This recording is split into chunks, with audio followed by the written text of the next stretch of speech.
Salam, selamat sore menjelang malam saudaraku yang kekasih. Jumpa kita dalam channel Siraman Kalbu sore hari ini. Namun saya informasikan bahwa pelayanan ini termasuk memberikan pelayanan dalam ibadah keluarga. Karena teks yang kita share dalam Siraman Kalbu ini adalah epistel untuk minggu tanggal 30 nanti, yang terambil dari Kisah Rasul pasal 19 ayat 13 sampai ayat 20. Anak-anak Skewa. Sebelumnya mari kita berdoa. Biarlah Roh Tuhan senantiasa yang menyertai kami, memberkati kami setiap orang tua yang punya anak, agar kami memperoleh Roh Kudus-Mu, mendidik anak-anak kami, sehingga tidak lari dari apa ajaran Tuhan yang kami ajarkan. Mereka mengikuti Tuhan melalui ajaran kami. Nama-Mu dipermuliakan. Dalam nama Yesus kami berdoa. Amin. Dikatakan firman Tuhan demikian dalam Kisah Rasul 19 ayat 13 sampai ayat 20. Anak-anak Skewa, juga beberapa tukang jampi Yahudi yang berjalan keliling di negeri itu, mencoba menyebut nama Tuhan Yesus atas mereka yang kerasukan roh jahat dengan berseru, katanya, "Aku menyumpahi kamu demi nama Yesus yang diberitakan oleh Paulus." Mereka yang melakukan hal itu ialah 7 orang anak dari seorang imam kepala Yahudi yang bernama Skewa. Tetapi roh jahat itu menjawab, "Yesus aku kenal, dan Paulus juga aku ketahui. Tetapi kamu, siapakah kamu?" Dan orang yang dirasuk roh jahat itu menerpa mereka dan menggagahi mereka semua dan mengalahkannya, sehingga mereka lari dari rumah orang itu dengan telanjang dan luka-luka. Hal itu diketahui oleh seluruh penduduk Efesus, baik orang Yahudi maupun orang Yunani. Maka ketakutanlah mereka semua dan makin masyhurlah nama Tuhan Yesus.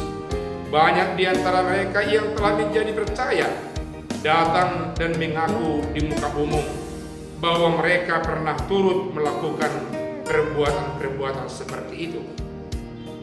Banyak juga di antara mereka melakukan sihir, mengumpulkan kitab-kitabnya lalu membakarnya di depan mata semua orang.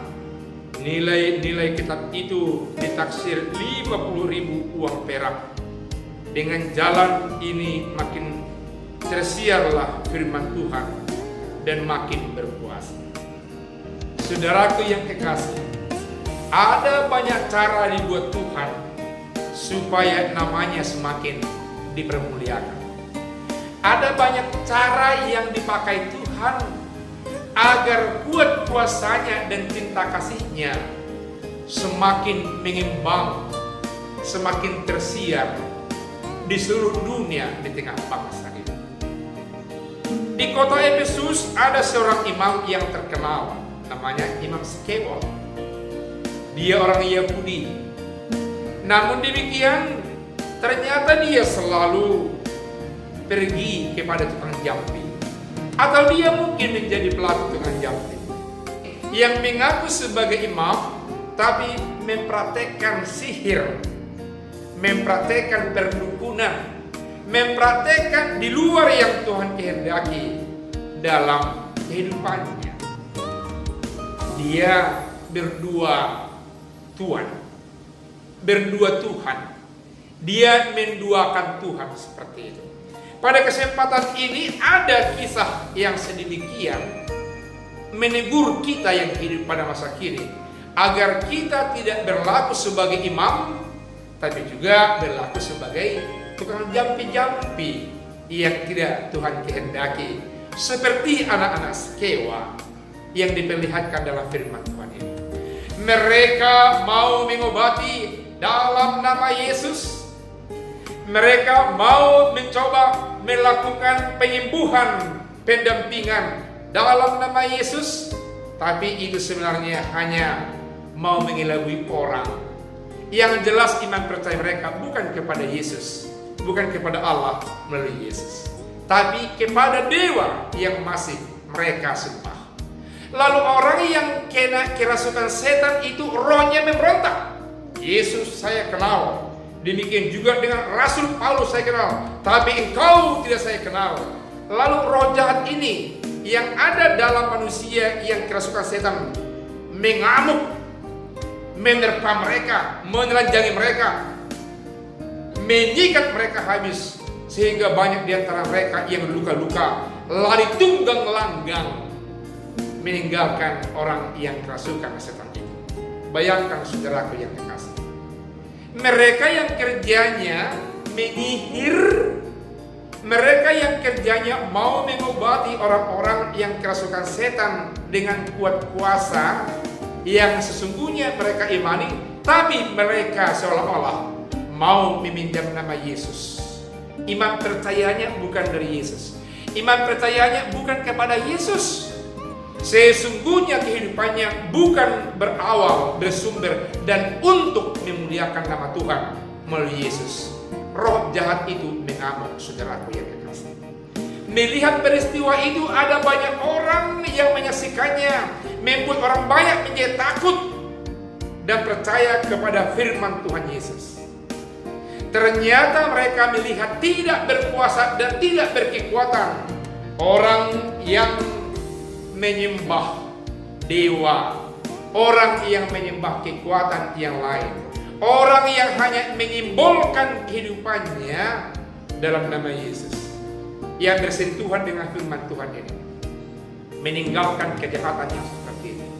Jangan seolah-olah mau mengobati orang, apalagi orang yang kena kerasukan setan, orang yang telah ditumpangi oleh roh-roh jahat, tapi memiliki iman yang bukan kepada Yesus. Masih ada tersisa iman percayanya kepada hal-hal kekuatan yang lain di tengah-tengah dunia ini. Resikonya akan menjadi kena terpa, dihantam oleh orang yang kena kerasukan roh jahat ini. Melihat keadaan itu, orang yang ada di sekitar Efesus yang tadinya kurang percaya, belum percaya kepada Yesus, menjadi percaya, menjadi kuat, menerima Yesus sebagai juru selamat di dalam kehidupannya. Firman Tuhan senantiasa lebih kita andalkan, lebih berkuasa dengan sungguh-sungguh. Jangan mendramatisir kehidupan seolah-olah percaya kepada Yesus, menggunakan kekuasaan dalam nama Yesus, tapi hati yang terdalam bukan menerima dan mengimani dengan Yesus. Firman Tuhan pada kesempatan ini menegur kita, jikalau ada yang demikian, supaya meninggalkan sikap seperti itu. Yang berikutnya, kita apalagi orang Batak selalu berkeinginan agar generasi yang di belakang kita, anak-anak cucu kita, lebih tinggi dari jabatan, dari pengetahuan, dari apa yang telah kita gapai. Mungkin satu sisi ini benar, tapi di sisi lain ini membuat orang menjadi stres. Karena jikalau sudah mencapai puncak jabatan orang tuanya, anaknya menjadi apa? Oleh karena itu, meski kita robah memahami ungkapan orang Batak, ungkapan siapapun itu yang mau mengatakan anaknya harus lebih tinggi dari sang orang tuanya, itu semata dalam rangka memotivasi agar setiap generasi dari orang yang sudah memiliki apapun jabatan dan posisi yang baik, anaknya berkarya, bersikap dengan baik, supaya dia lebih bermakna daripada sang orang tuanya, walaupun dia tidak memiliki jabatan dan posisi yang baik di mana saja pun berada. Biarlah kita senantiasa dipakai Tuhan, diberkati Tuhan, agar kita orang tua yang mampu mendidik, mengarahkan anak kita, sehingga mereka luput dari perilaku anak-anak Imam Skewa yang 7 orang yang tunggang langgang di demo dan diterpa oleh orang-orang yang kerasukan setan itu. Biarlah kita senantiasa dengan baik mendidik anak-anak kita, agar mereka menjadi pengikut keselamatan dalam nama Yesus,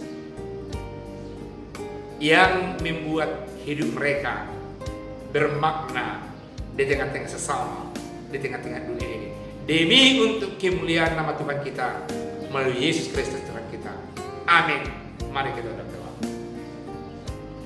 Terima kasih atas firman Tuhan, firman yang berkuasa, agar kami lebih berhati-hati untuk mengatasnamakan Tuhan Yesus dalam kehidupan kami ini. Jikalau kami mendua hati, mendua iman, karena satu saat Tuhan akan memakai yang lain untuk menerpa, untuk memberontak kehidupan kami. Oleh karena itu ya Tuhan, ajari kami lewat Roh Kudus-Mu mengimani Engkau dengan tulus, menghidupi firman-Mu.